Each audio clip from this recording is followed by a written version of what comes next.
est-ce que vous êtes d'accord pour que l'État baisse son soutien à l'audiovisuel public?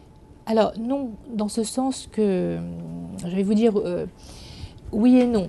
C'est-à-dire que l'audiovisuel public, pour ceux qui nous écoutent nous comprennent bien, l'audiovisuel public est principalement financé et doit l'être complètement, à mon sens, par la contribution à l'audiovisuel public qui est la redevance, qui est une ressource publique mais qui n'est pas une dotation d'État. Parce que si c'est une dotation d'État comme il en demeure encore aujourd'hui, ça rend l'audiovisuel public dépendant finalement de l'État actionnaire.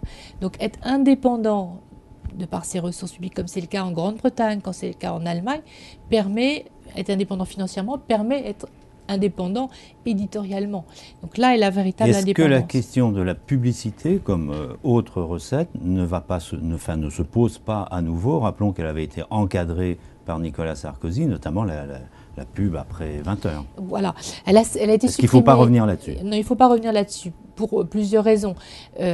Parce que l'audiovisuel public, je trouve, doit être libéré de la tyrannie des audiences commerciales, pour moi.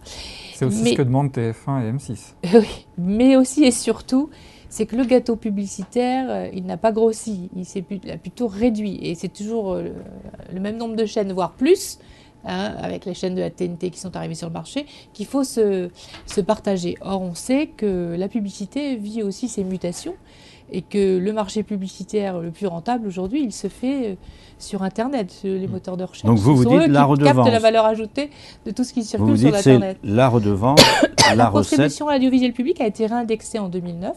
J'étais à l'époque rapporteur du budget. Mais ça, c'est le contribuable. Elle a été sensiblement réévaluée.